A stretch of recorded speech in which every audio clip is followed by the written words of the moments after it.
What's up, fanboys and fangirls? Welcome to episode number 24 of the Reviewpoint podcast, coming to you from fanboysanonymous.com. I'm your host, Tony Mango, and joining me on the panel tonight, Caroline Oliveira. Hello. And Mike Paden. Sorry,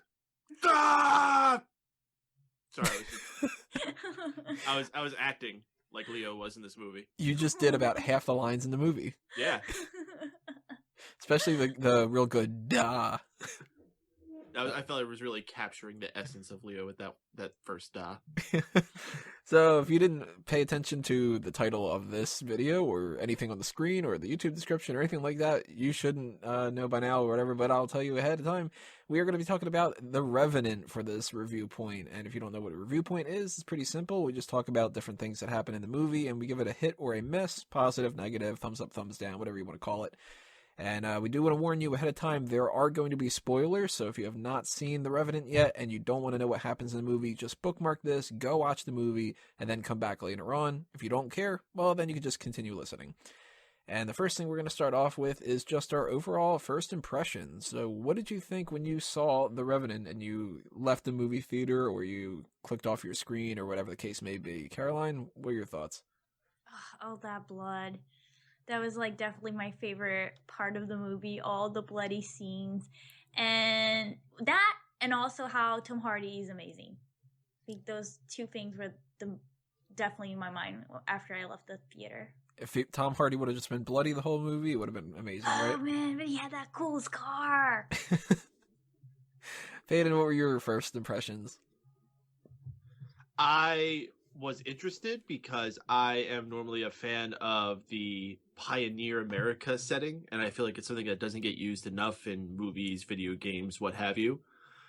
I guess that's just my initial. I don't think I want to go any further than that, but I was initially interested. I love Leo as an actor. Tom Hardy has certainly won me over the years as an awesome actor as well. So it seemed like everything was primed there to be an excellent movie. See, I'm actually not too much of a fan of this kind of like frontier sort of era.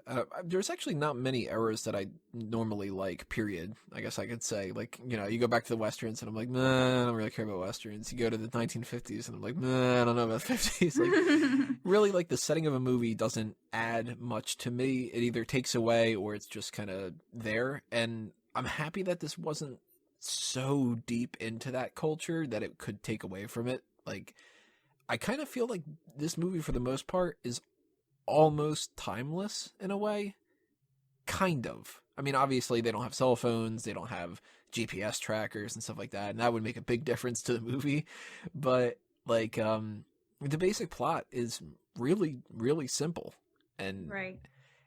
I don't know if that's really just a benefit or a detraction from it or something, but as far as the plot goes, it's just a revenge story. It's as simple as you can get. And did you guys think that that was something beneficial to it, or was that just like, well, they weren't really trying that hard?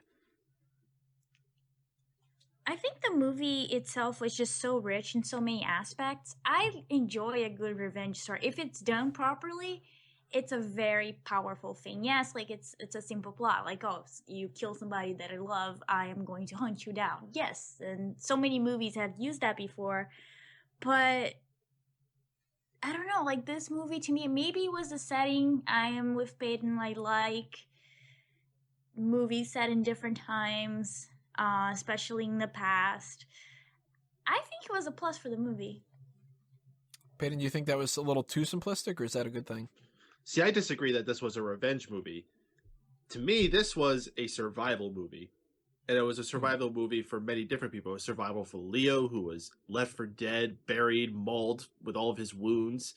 It was a survival for Tom Hardy, who was this guy who had had enough. He just wanted to get his fair shake after all the work he'd done and, you know, go on to live his life in a happy retirement.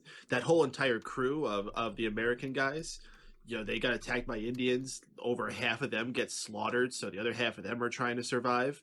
The Native American tribe, in general, their numbers are dwindling. They're being attacked by each other, by the white man invading their land. They're needing to survive, and right now they're just trying to find this daughter of theirs. We'll get to that. There's just all this fighting going on to survive, and yeah, there's so much death in the process.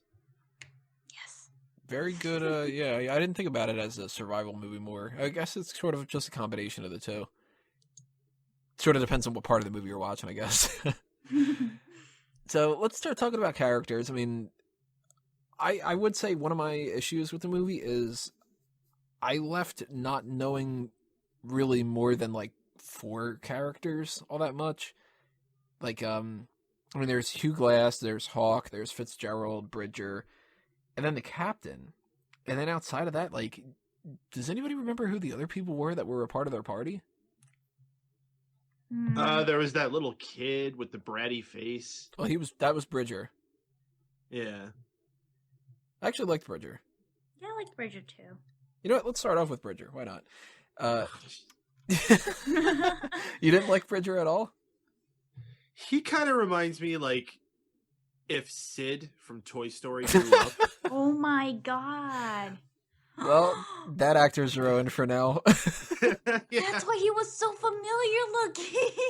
Yeah, he It's the so eyebrows. that's just what I thought the whole time when I was watching it. It was like, this is just Sid grew up and like he can't play with his toys and break him anymore. Now he's getting sent into the woods to become a real man. His mom probably forced him to go on this fur trading trip.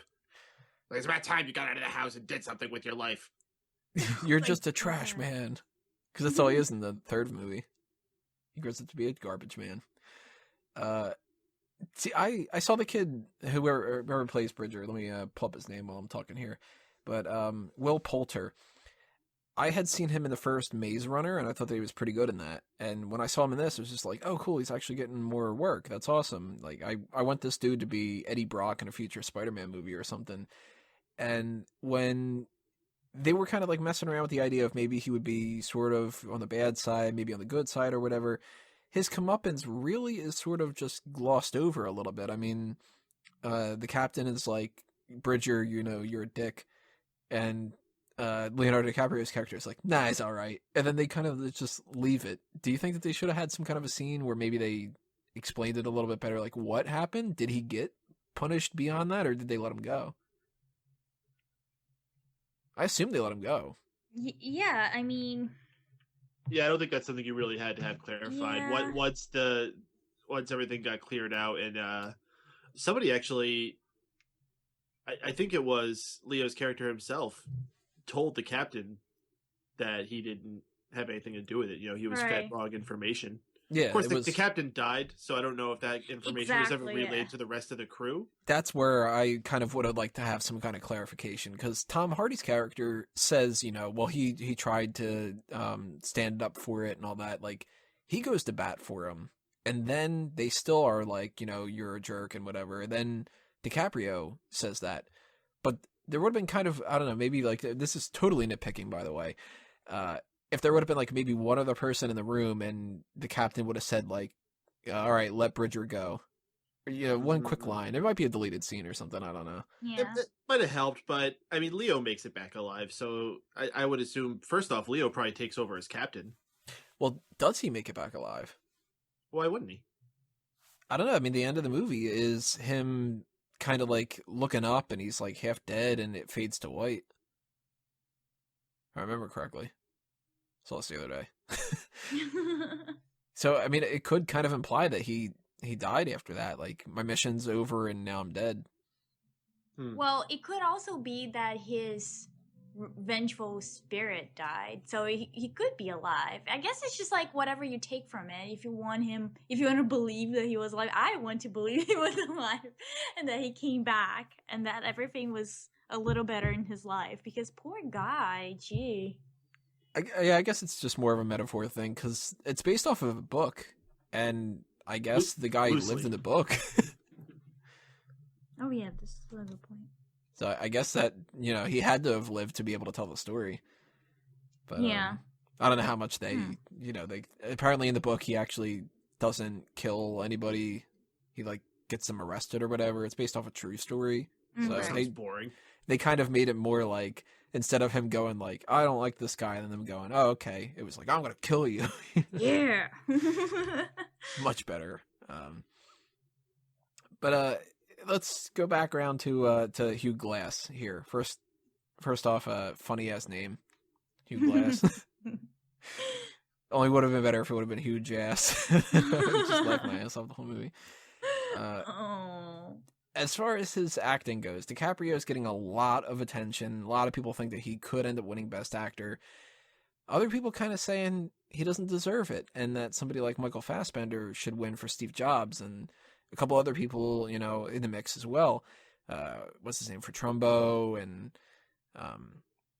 there's a couple other nominees and stuff. But at the beginning of this, Paden was making the joke that it was just a bunch of grunts and stuff. Paden, do you think that DiCaprio still is worthy to get Best Actor for this, or is this another year where he should kind of be pushed aside? I think DiCaprio has more than deserved an Oscar by this point in his lifetime. I do not think this is the picture that when he ultimately gets it should be the one he gets it for. I feel like if he does somehow manage to get it this year, it's going to be more like a career thank you type award. Consolation prize. Yeah. Mm-hmm. Because I really do not think he earned it with this movie. He was fine. He was very adequate. He was not offensive. He was okay. He was not even the best actor of this movie. Right. And this is far from the best act of his career. And I don't think it was the best acting job of this year. Now, I haven't seen all movies of this year that they would consider for this. I did see Steve Jobs. Fassbender was amazing. I saw Concussion. Will Smith was amazing. Wasn't even nominated. Yeah. But I would think he's more deserving than Leo is for this role. So I don't think he deserves it at all this year. I fully agree. I think that this is I Tom agree, Hardy's too. show. Yeah. Full on. If Leo wins, it's gonna be for all the shit that he did to prepare for the role, because there's been a lot of buzz about how he ate raw meat and then he got into like Native American languages and stuff like that. So it might just be because of that. But I agree with you guys. You know what I'll find kind of funny in like a sort of karma way, I guess? I mean, it'll be something he'll be kicking himself, but apparently Leonardo DiCaprio was going to star in Steve Jobs and turned it down for this role. Oh. So if Michael Fassbender wins for that, he'll probably be like, son of a bitch. Aw, poor Leo. Christian Bale was apparently another person who was going to play Hugh Glass. And part of me kind of thinks maybe this movie would have been better with Christian Bale in the role. Now, not to say that it's a bad movie or anything. I like the movie, and I think that DiCaprio did a great job, but I can kind of see Christian Bale maybe being better at this than DiCaprio was even. Oh, I can't. To me, he's always going to be Patrick Bateman. He would just like be covered in dirt and be like casually going inside a horse at one point. The Tauntaun scene? Yeah. I started cracking up as soon as he started doing that, and I said to the person next to me, I was just kind of like, I thought that horse smelled bad on the outside. The original first choice for Fitzgerald wasn't Tom Hardy, it was Sean Penn. Thank God they went with Tom Hardy. I think it's so much better that they went with Tom Hardy. Yeah. That dude killed it in this movie, and if he doesn't win Best Supporting Actor, I don't know who will. I mean, I've heard some good things about the other people and stuff, and I've heard, like, Stallone, a lot of people want him to win. I haven't seen Creed yet, so I can't really attest to that, but the whole movie, I was sitting there thinking, God damn, Tom Hardy's good in this. Like, yeah, he was amazing. His accent, too. I wish I could do an impression of it. Work on it, Tony. You can do it. I'll try to work on it. The parts where I'm not talking to this episode, I'll mute myself and work on it. Tony, if you enjoyed his accent in this, then you need to see him in Bronson, because he basically talks like that the entire time. Oh, really? Mm-hmm. I definitely do really gotta good in add that to my Bronson. list. But I thought was so good in this movie, and he's kind of the driving force of the whole thing. Like, without Tom Hardy's sections of the movie, I think the movie would have been bad. So when I look at this at the end, and when I'm going to be thinking about my overall analysis, I'm honestly not too high on this movie. I didn't think it was bad. It's just sort of this gray meatloaf blob of all these various of all these various things like mushed together into this meal.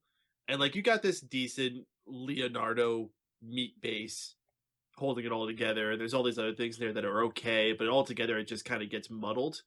But then every few bites, you get this tasty, spicy Tom Hardy bits. And that's what's making it all worth it. That's like a weird ad for him, but if they're like going to do that for your consideration for Tom Hardy, be like tasty Tom Hardy bits. Well, now it just sounds dirty. Spicy. If you want to see tasty Tom Hardy bits, you should also watch Bronson. What did you guys think about Hawk, the son? Yeah. Could have been anybody.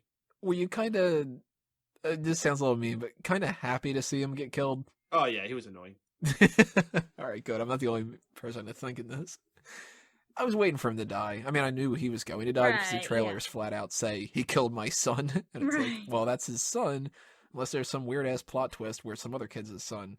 You know, the captain's like, Dad? But, yeah, I mean, I was kind of happy when Hawk died because it seemed like he outlived his usefulness by that point in the movie, and he already lived a shitty life already, so it was kind of putting him out of his misery, I guess. Yeah. You know, he's got his burnt face, his mom's dead, he's watching all his friends die, and nobody likes him. And he's barely allowed to talk. Right, yeah, poor kid. Just get a shanking, you know. I am glad, though, that they cast somebody that actually looks Native American to play him, because I hate so much when a character is supposed to be Native American, but they cast, like, a white person with black hair. Yeah, Johnny Depp. Yes, exactly. So that at least was nice. Not that he had anything to do with it, but that was a good point, right? The original choice for the Indian chief, Johnny Depp. Oh, God. Would have been terrible. I actually didn't like the Indians in this movie. No, their plot was fucking stupid. Yeah. They're and it was going around, like, causing all this death and chaos, and, like, their whole tribe can be completely destroyed on this mission because they're abandoning their homeland. All their warriors are dying just to get this one little girl. Right. And, like, the big resolution was they got her. and they killed Fitzgerald, who I don't think did anything personal to them. I don't think so. I think they were just kind of like, I don't like this white guy. That guy's cool. Yeah. Yeah. That makes no sense at all. Well, I mean, it sort of makes sense that they didn't kill DiCaprio because he helped save her. So she might have said, like, that's the guy that helped me. And then they're like, all right, well, we'll give you a pass this time. Right. Yeah, but what the whole thing with the closing of the fight there was when he was like, you know, revenge is not up to me, it's up to the gods. Yeah. And so he lets him go, and I don't know, it just seemed the Indian gods. Yeah, I was setting it up for him to, like, be set up for a death that's more, I don't know, poetic, I guess. Yeah, more fitting. But yeah, it didn't really go there. It's up to the god Powaka. I was actually the daughter, right? Yeah, the daughter. Yeah, played by I'm not going to pronounce that. I actually thought that what they were setting up was that. I mean, I assumed that this movie was going to end with him getting revenge, because if not, it would have been super depressing. If, like, he just comes into town and Tom Hardy shoots him real quick, and he's just like, I don't really like that Hugh Glass. That was good. I was working on it a little bit there. It would be if this was a Tarantino movie. Yeah. Oh, by the way, I think it's hilarious. I'm looking at the cast list right now. Apparently, 2 of the characters' names were Elk Dog and Stubby Bill. Stubby Bill. I like that. But I assumed that he was going to be getting revenge at the end, and I thought that what they were building up a little bit was that maybe he would sort of end up with Powaka. Like, that he saved her, then that, like, he would be like, I don't know what I'm going to do with myself, and then he would, like, join that tribe. But they kind of didn't really hint at that at the end. So I was, like, underwhelmed. I figured the Powaka thing would lead to that, and then at the end it was just sort of, she's safe, and it was like, all right, well, I didn't care about her. So I think that it's something that this director that I'm sorry, guys, but I'm not going to butcher his name. I have, like, a lot of respect for him, but I'm not going to say his name. I think it's Iñárritu. That. Alejandro? That I know. Alejandro. Let's call him Ali G. Oh, man. What was I going to say? Oh, but I mean, I think he also directed Ex Machina, and in it, it's like all of, like, it builds up to these 2 characters who are gonna get together at the end, and then no spoilers. Oh, I haven't seen it yet. Oh, okay. Let's just say that he has, like, this thing for strong, very independent females. Apparently he didn't do Ex Machina. He didn't? Nope. Never mind then. Scratch that. I liked Ex Machina better when it was still Machina. Oh my god. Alex Garland is the director of Ex Machina. I gotta watch that real soon. Oh, that one really also good. has Domhnall Gleeson in it. I'm pretty sure it's Domhnall. I've heard like 5 different pronunciations of this recently. Yeah, me too. I've heard Domhnall, Domhnall, but I think it's Domhnall. Domhnall. I took some Domhnall last night for my headaches, so it's pretty good. I was wrestling this match and they put me in a Domhnall stretch. So you think the Native Americans would have learned eventually that it's not a good idea to be friends with Hugh Glass? Because, like, he's fraternizing with that one woman. All right, her whole village gets destroyed. Mm. This one kid gets taken out with him, and he takes him out with, like, drunken sailors, killing deer and shit, and skinning them, probably alive. And then, like, everyone hates him, and then eventually he gets stabbed to death.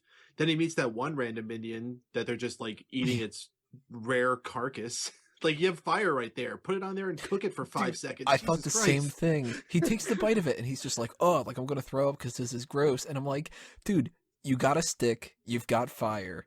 You've waited how many, like, weeks or whatever to eat?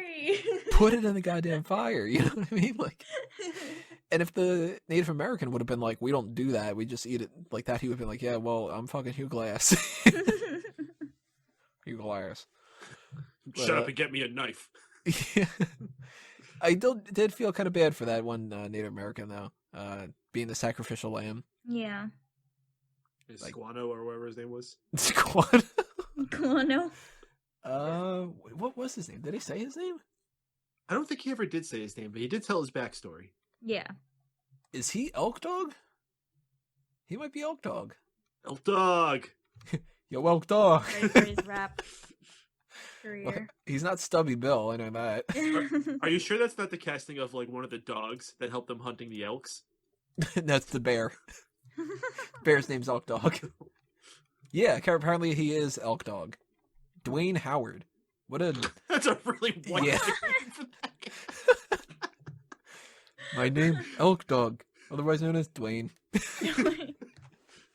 Especially because all the other ones, for the most part, have, like, legit Native American sounding names, it seems. My friend calls me Mr. Howard.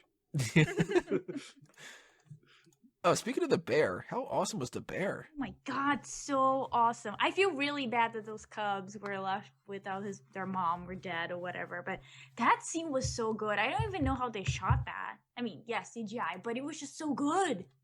I forget who it was. I think it was Larry was joking. He was like, how did they do this? Do you think that they had, like, a real bear play around with a fake DiCaprio?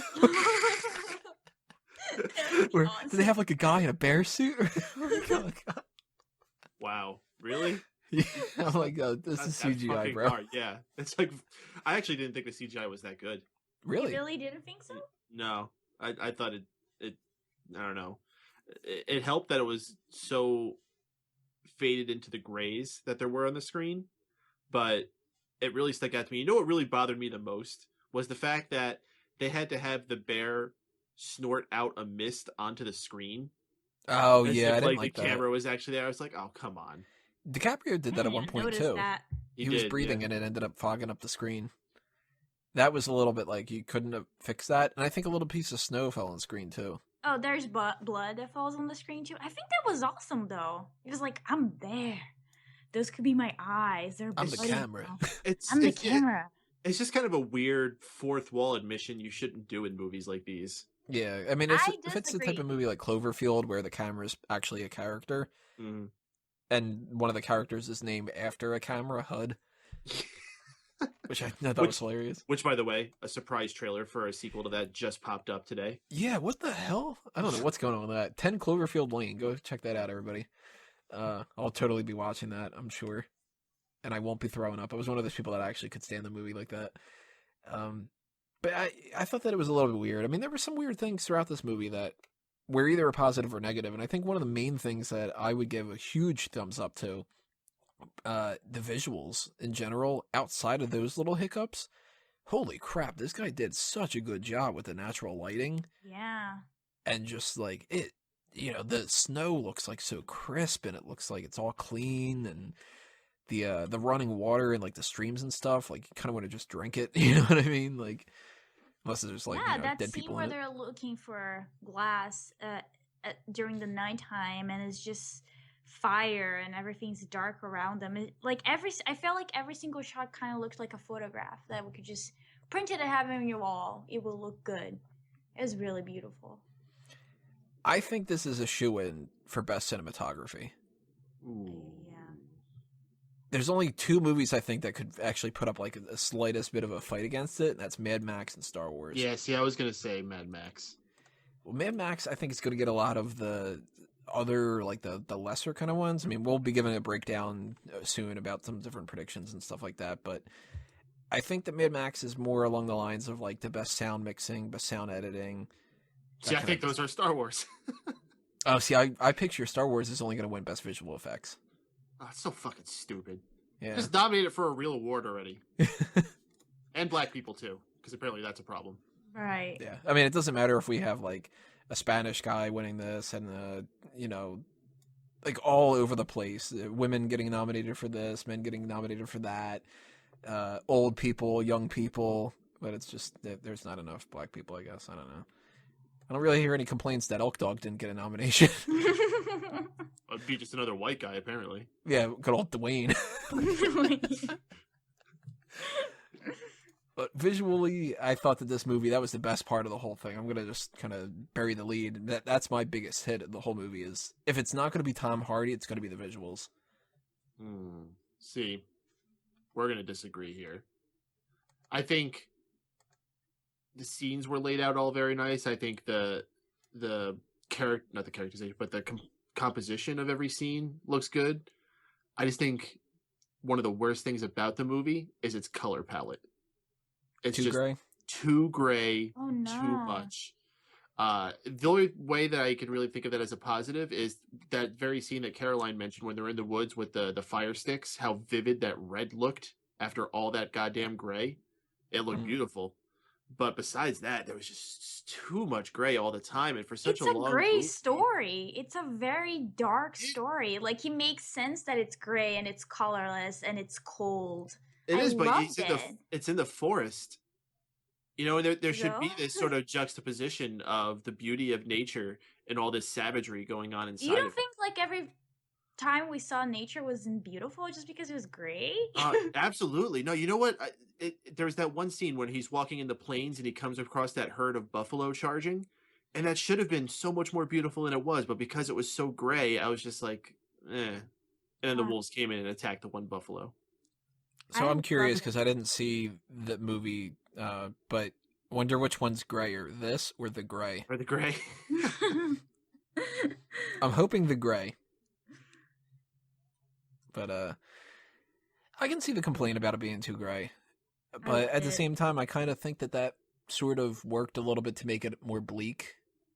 Like, there's just like no hope for life, kind of. Mm-hmm.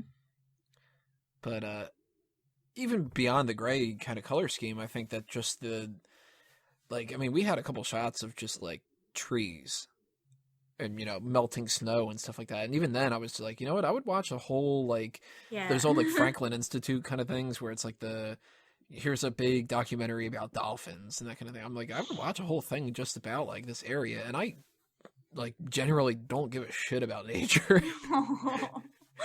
Like, I don't watch Animal Planet. I don't care about the Discovery, National Geographic type of stuff. What? So I'm watching this really great documentary right now called Life. It's all about animal life and in nature. It's pretty cool. You should check it out. Is it gray? No, it's actually very, not very great. colorful. It's beautiful. It's Yeah. very beautiful.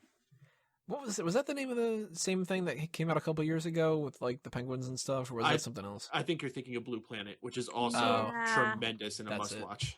That I actually did think looked kind of cool. It's very similar to Blue Planet. They're both very much worth watching. I thought you were going to say they're both very much that one color. No, That 'cause was I just think blue. I think Blue Planet was Discovery and Life is BBC. Okay, that makes sense. So I think we broke down all the characters. Actually, we didn't really talk much about the captain. I like the captain, but I think he was a little bit too simplistic, sort of. Like, he just sort of looked worried all the time and then died. Yeah. But I like that he was a good guy. He could have been a dick. He could have been somebody that wanted to leave. But Good enough. I kind Shame of that he also died. liked how young he was compared to everybody else, and how Fitzgerald was like, yeah, like if Daddy had sent me over there, I would also be a captain by now or whatever. So he said something on that, and I thought that was like, it could have been such a good point for conflict, but then again, the movie was already so long. I don't know how they would have put that in unless they cut some stuff out too. But yeah, it was all right. I like that actor a lot for some reason. I also think they should have built on that more. I was expecting a mutiny or something to happen at some point, and that never really came around. Yeah, at least like one scene where it would have been. I mean, there was like some argument back and forth and stuff, but there came a point in the movie about like maybe I'm assuming like halfway through. I mean, it's hard to kind of keep track when you're in a movie theater, but the point where they sort of just split off, Right. and we didn't see him again. That I think could have been a good point for them to have a real solid argument. And it could have been like, you know, I'm going to take over this and I'm going to do it my way. And if you want to go this way, you can go that way. But you're a stupid little kid and I don't care. And then Bridger could have just been like, I don't know what the fuck to do. And he'd been like, come here, you fucking little prick. But, yeah, I mean, I think that they could have put more into that. But did it feel like it was, I mean, we were talking about the length of the movie and it would have added a little bit too much more to it. It would have been really long. But when you were watching this, did it feel like a long movie to you guys? Because it felt long to me, but it also sort of kind of kept the pace going where I didn't mind. No, it felt very, very long, and I'll tell you why.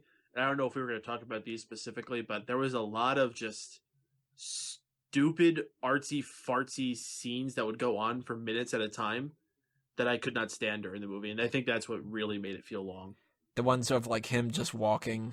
Of just him walking. The one that pissed me off the most is when he's like laying in a field and that Pawatha girl is like floating on top of him.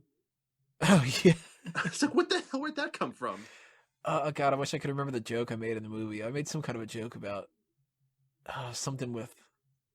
Damn. All right. If I can think of it, I'll try to bring it back up. But that part, I actually snickered in the theater and I cracked some kind of joke about it being ridiculous. But I can see what you mean. And I think part of the thing that might actually contribute to how this might feel pretty long is the lack of the music. Oh, the music is dreadful.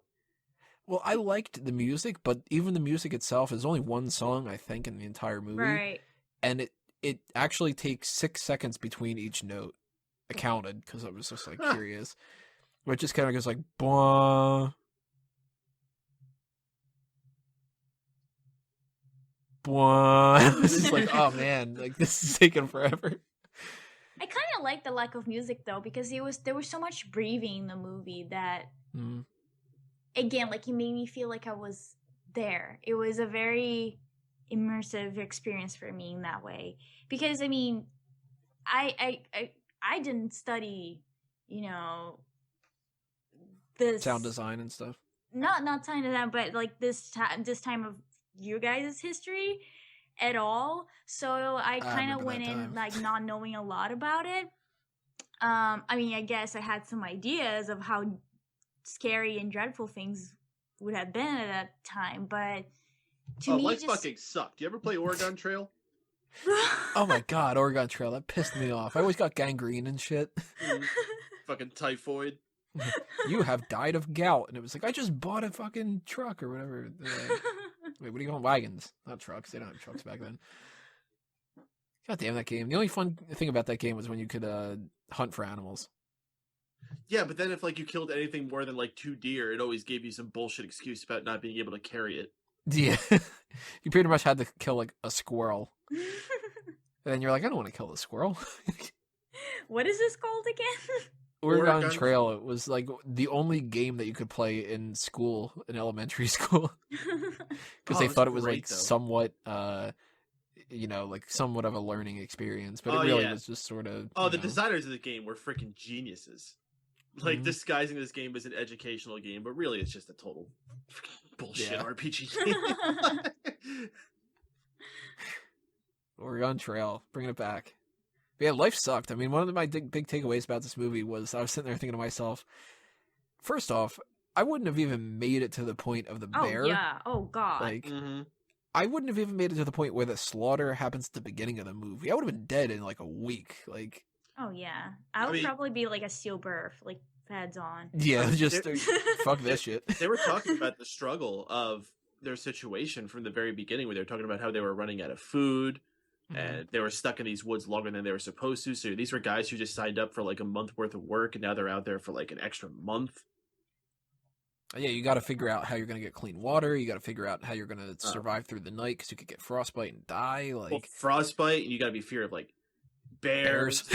Coyotes, Indians, and these trappers. Horrible rapist French people. Yeah, and other fur trappers that are probably gonna want to come and take your furs too. Like, everything out there wants to kill you at this point, and there's no police, there's no forest ranger, there's no cell phone for you to call for help, there's no roads for you to get on and put your thumb out and hope a nice hitchhiker comes along. These are terrible times. Yeah. There's barely medicine. What did they call the furs? I can't remember. It was a P word. Pelt. Yeah, they kept saying it over and over, and it eventually got to the point where I started kind of laughing whenever they would say it, because it was just like, the pelts. Like, funny accents.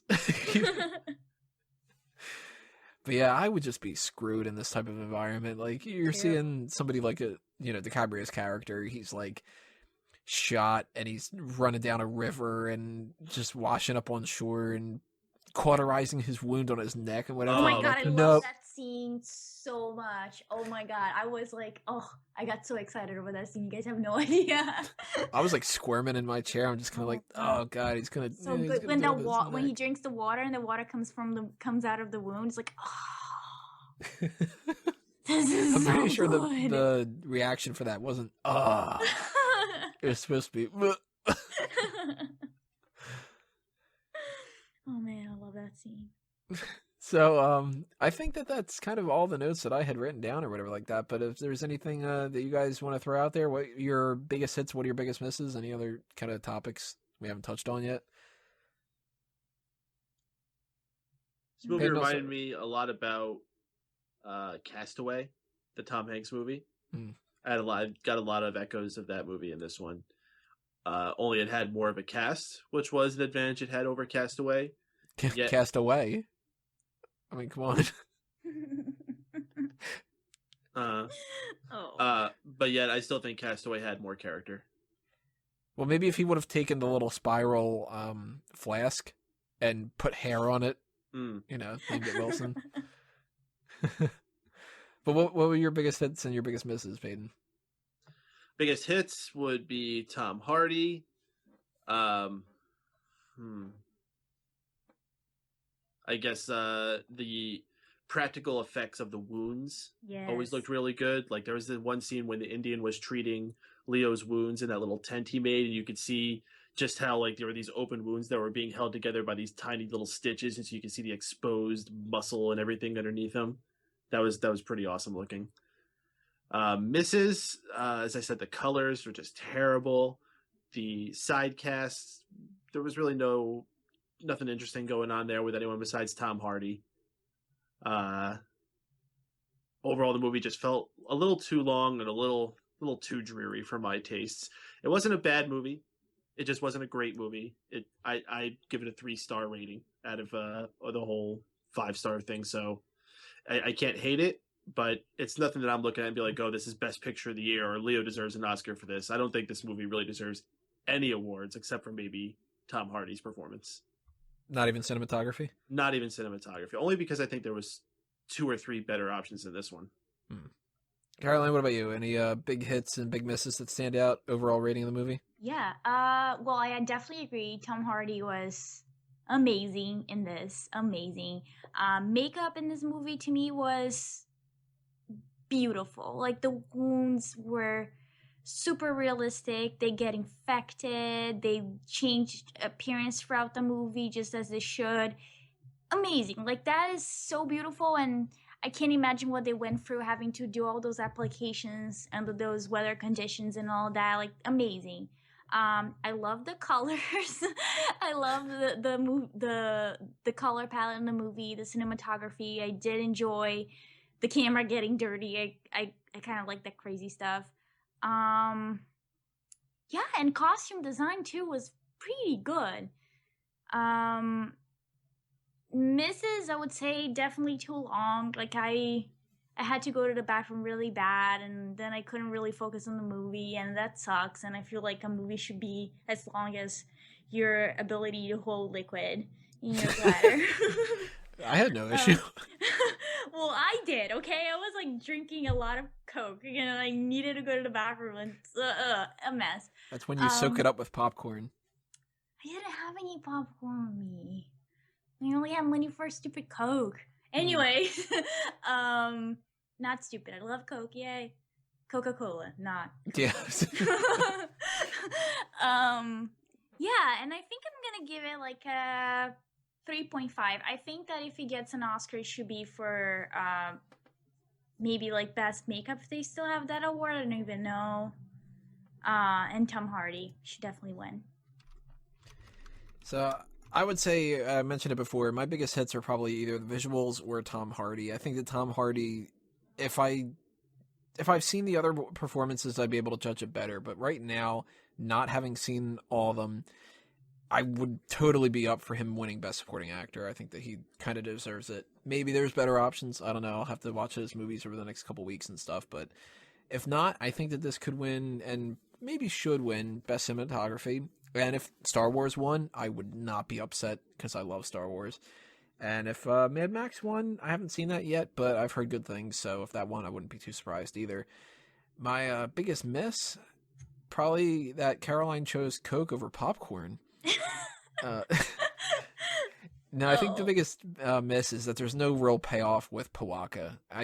It would have been a little bit shoehorned in to like have a romance between the two, but maybe that would have been a better ending in my mind to just sort of give her more of a purpose, and like that the Native Americans that are on her side hunting for her are doing it for that reason. Kind of like if Hugh Glass is like letting this go to the gods, well, the gods kept her around to be support for him in the future because he's lost his wife and he's lost his kid. So I don't know. Maybe that's just the person in me who wants a happier ending or something. I don't know. I think I would give this movie a thumbs up if I have to give it a thumbs up or a thumbs down, but I don't want this to win Best Picture. And I don't even know if I want Iñárritu or whatever, however you pronounce it. Sorry.